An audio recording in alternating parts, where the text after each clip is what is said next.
días, apreciados estudiantes y representantes. Sean bienvenidos al final del segundo tema de nuestra asignatura Química Orgánica en este tercer momento. Hoy veremos la parte final de catálisis enzimática e iniciaremos el estudio de los carbohidratos enfocados principalmente a entender el concepto de lo que son los isómeros. Entonces, para finalizar con la catálisis enzimática, es muy importante que demos respuesta a una pregunta fundamental en enzimas. ¿Cuál es la diferencia entre grupos prostéticos, cofactores y coenzimas? Vamos al punto similar entre los tres conceptos.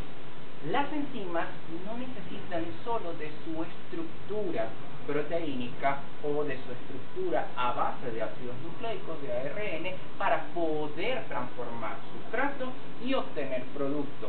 Necesitan a su vez de moléculas que están muy relacionadas, muy emparentadas en algunos casos con las vitaminas, particularmente con las vitaminas del complejo B, que se caracterizan por ser hidrosolubles, es decir, necesita otro componente distinto que no necesariamente tiene una naturaleza proteínica, es decir, no está formado por aminoácidos y que le ayudan a cumplir con su función. Entonces, iniciamos con la diferenciación entre términos. Lo primero, ¿qué son grupos prostéticos? Generalmente son compuestos cuya estructura no es proteica y que se unen de forma covalente, de forma permanente. También hay otros casos donde los grupos prostéticos se vinculan mediante enlaces no covalentes. Lo importante es que tanto la enzima como el grupo prostético tienen una unión sólida, una unión estable, para que entonces este complejo enzima grupo prostético pueda realizar la transformación de un sustrato, como por ejemplo la glucosa, hasta glucosa 6-fosfato en presencia, por ejemplo, de un grupo prostético. Entonces, metales. Los metales que forman parte de los grupos prostéticos de las enzimas son cationes bivalentes, como el cobre, como el cobalto, como el zinc, como el magnesio o como el manganeso.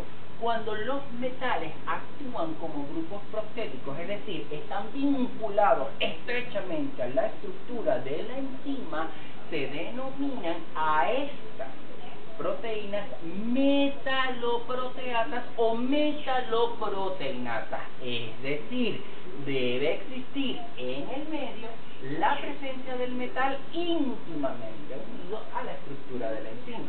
También, como grupos prostéticos, encontramos al filofosfato de tiamina, moléculas vinculadas a las vitaminas del complejo B, la biotina, el piroxalfosfato, la flavina mononucleótido y la flavina adenina dinucleótido.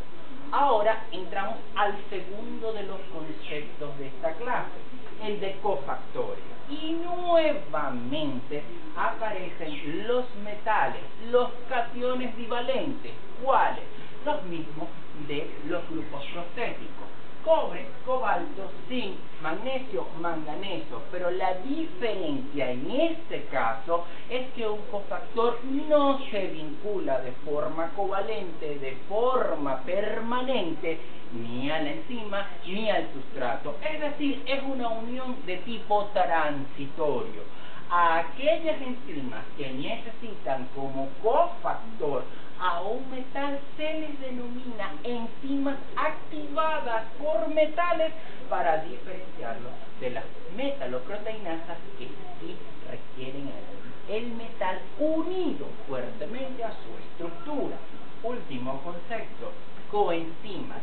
Una palabra que puede actuar como sinónimo de coenzima es la palabra transbordador. Estas moléculas lo que hacen es transferir grupos, como grupos fosfato, como grupos metilos, desde un lugar de la célula hasta otro. ¿Cuáles son las coenzimas más frecuentes?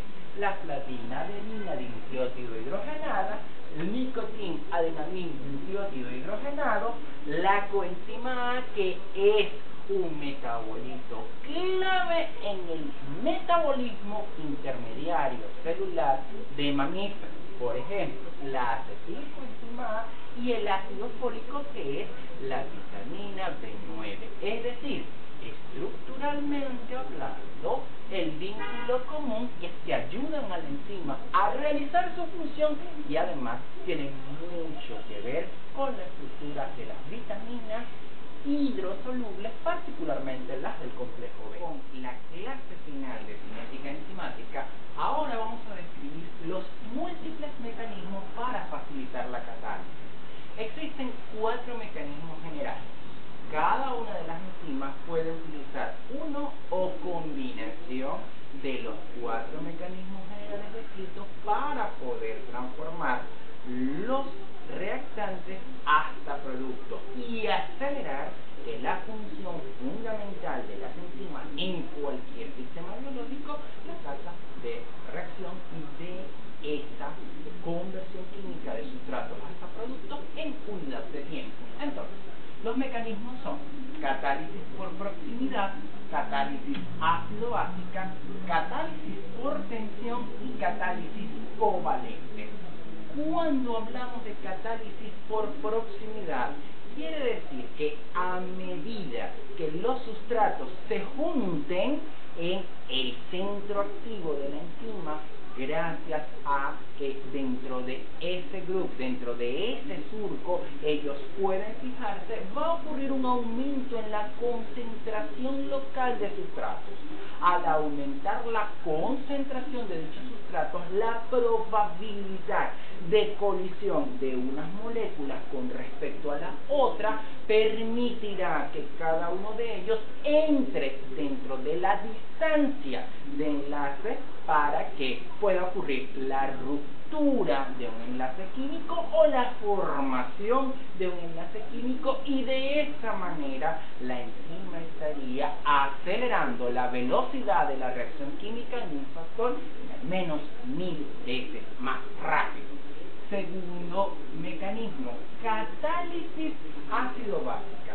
Recordemos que cuando vimos estructura de aminoácidos, había una porción amino que se comporta como una base y un grupo funcional ácido carboxílico que puede ceder protones al medio y comportarse como ácido, pero también que había cadenas laterales R que les daban características particulares a esos aminoácidos y que también pudiesen actuar como ácidos si ceden protones al medio, bajando el pH, es decir, acidificando la zona donde son liberados, o si por el contrario puede actuar a manera de base captando esos protones hacia su estructura en una característica dependiente estrictamente del pH, de tal manera que en la catálisis ácido-básica pueden ocurrir 2 condiciones distintas: que haya una respuesta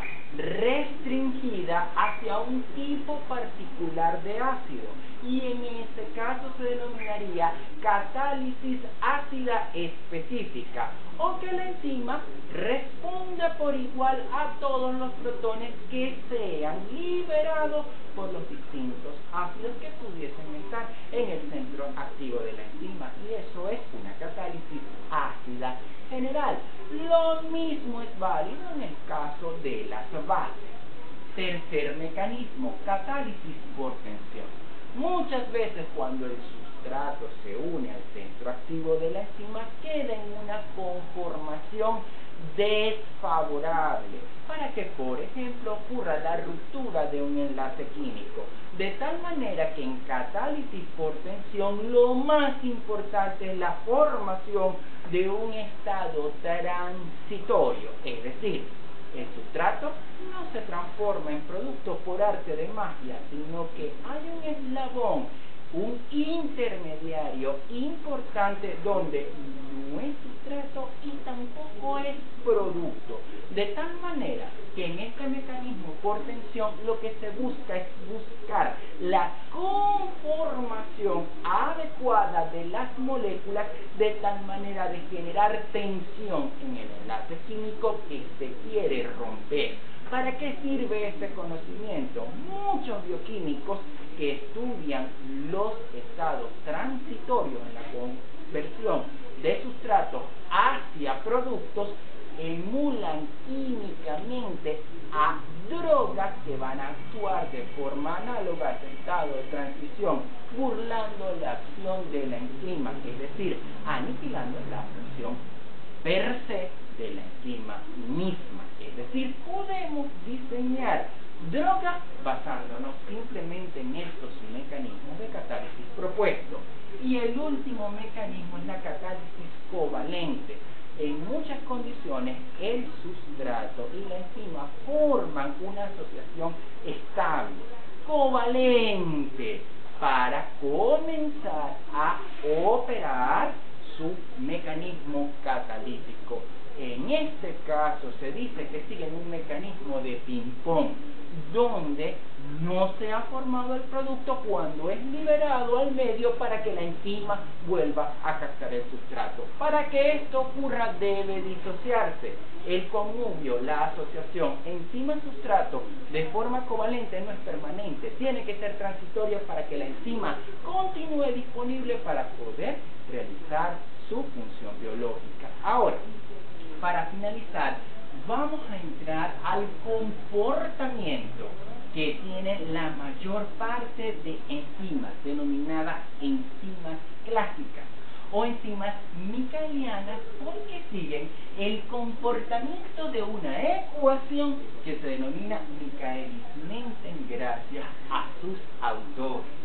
En una gráfica de progresión donde en el eje de las X se grafica la concentración de sustrato que necesita una enzima para trabajar versus la velocidad máxima, la velocidad de la reacción, tendremos para la mayoría de las enzimas clásicas o enzimas micaelianas un comportamiento que sigue esta figura.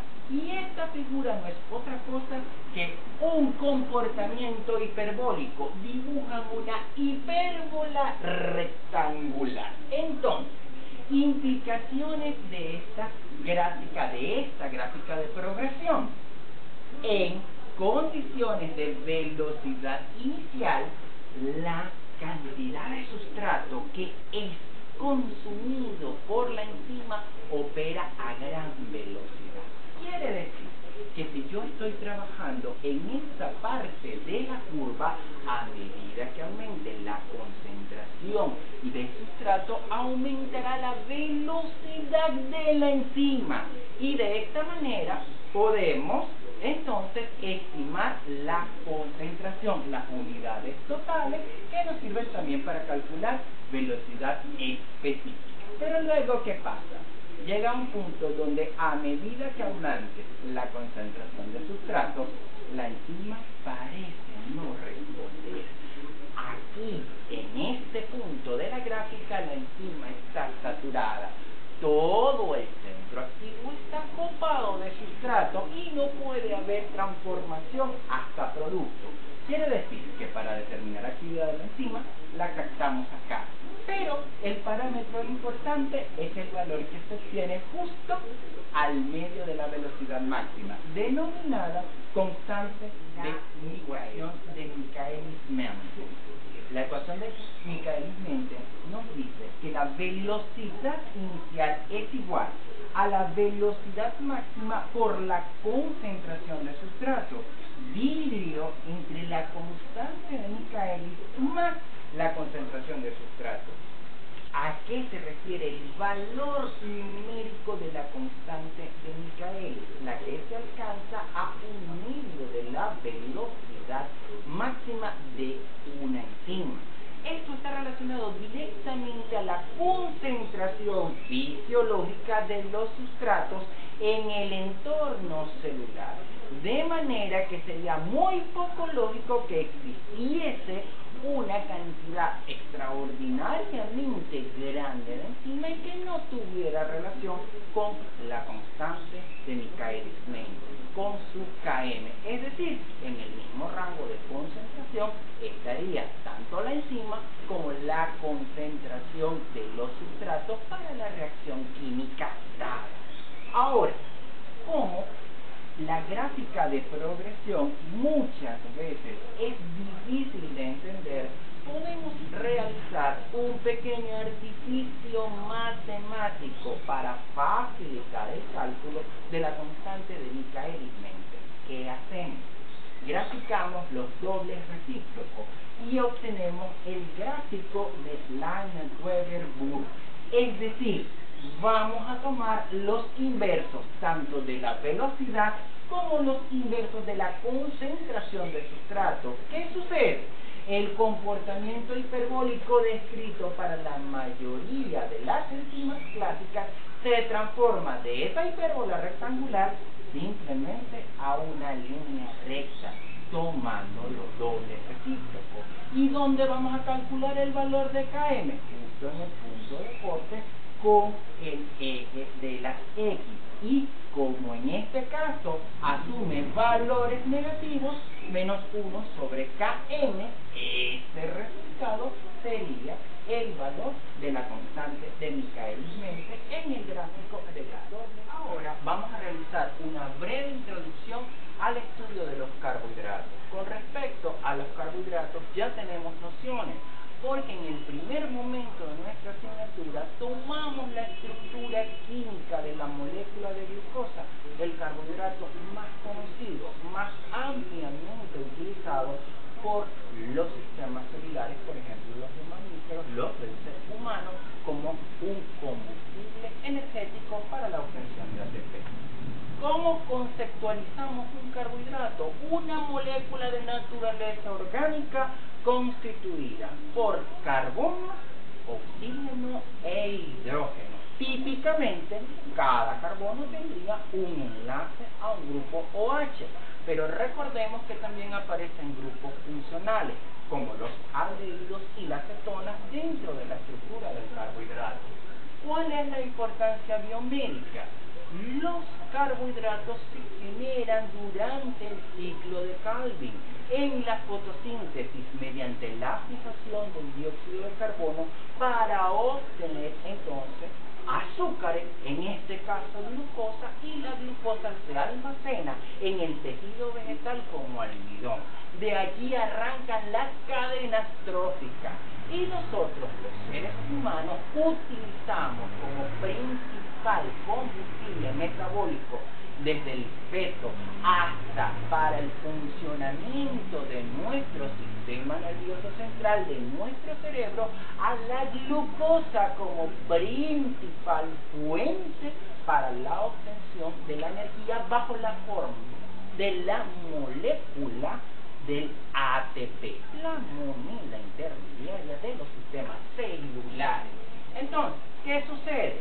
Hay enfermedades que padece el ser humano, como por ejemplo la diabetes mellitus, que se relacionan directamente con el metabolismo de los carbohidratos y con la producción de las hormonas como la insulina. Así, en diabetes mellitus tenemos una diabetes de inicio en la juventud, que se conoce como diabetes tipo 1, insulino dependiente, y una diabetes mellitus tipo 2 de inicio en edad adulta, que se debe más a un problema de receptores y que se denomina no insulino dependiente. Otros trastornos, como por ejemplo la intolerancia a la lactosa, se observa en los bebés, que muchas fórmulas lácteas no son toleradas por esto y debemos recurrir entonces a fórmulas deslactosadas. Son algunas de las implicaciones en salud humana de los carbohidratos. ¿Cómo los clasificamos? De forma sencilla. a las unidades estructurales básicas. Lo que no podemos descomponer hasta estructuras más simples las denominamos monosacáridos. Un solo carbohidrato, una sola estructura completa.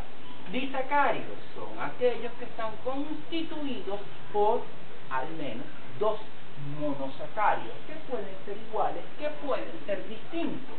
Oligosacáridos están constituidos entre 3 monosacáridos hasta 10. Y los polisacáridos, como por ejemplo el almidón, están constituidos por mucho más de 10 monosacáridos en secuencia. ¿Por qué es importante el estudio de los carbohidratos? No solo como combustible, sino las estructuras químicas nos sirven para adentrarnos en el concepto de los isómeros. Recordemos en nuestras clases iniciales que habíamos dicho que estas moléculas no son fijas, se encuentran en movimiento. Así, dentro de la estructura de los monosacáridos, observamos la conformación del L-gliceraldehído y del D-gliceraldehído. Estas moléculas en principio tienen la misma fórmula molecular, pero la distribución de sus grupos funcionales varía. Es decir, es como cuando te colocas frente a un espejo. La imagen que te devuelve ese espejo puede ser un isómero, pero estas moléculas tienen diferencias. Es como si colocáramos frente al espejo solamente esta parte de la mano y del otro lado estuviese devolviendo esto. No son las mismas estructuras. Como lo vemos, en el caso del gliceraldehído, un intermediario de la ruta glipolítica es un monosacárido de 3 átomos de carbono designado como triosa, grupo funcional más importante, la función aldehído. Aquí hay un carbono carbonil, pues la función aldehído, y comenzamos a contar por allí 1, 2 y 3. ¿Qué sucede con el isomerismo de hidrógeno en carbohidratos? El carbono más próximo al grupo alcohol terminal, este CH2OH, puede contener el grupo OH o a la izquierda o a la derecha. En función a esta distribución espacial podemos hablar del isómero L-gliceraldehído y del isómero D-gliceraldehído. ¿Qué sucede? En una muestra biológica puede haber mezclas racémicas, pueden estar presentes los dos isómeros, pero las enzimas son tan específicas que solo reconocen a la estructura bajo la conformación adecuada. Solo reconocen al D-gliceraldehído. Por ejemplo, vámonos a una estructura mucho más compleja en el sentido del número de átomos de carbono, y es la hexosa por excelencia de nuestro cuerpo. La glucosa tiene un grupo funcional aldehído, el carbono que tomamos como número 1, y fíjense, 1, 2, 3, 4, 5 y 6. El carbono más próximo al grupo alcohol primario es el de la posición número 5.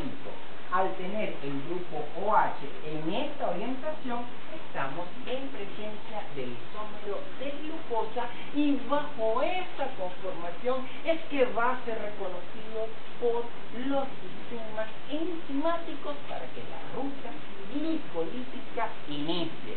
Con esta breve introducción damos por concluida la clase de hoy. Por la atención prestada, muchísimas gracias.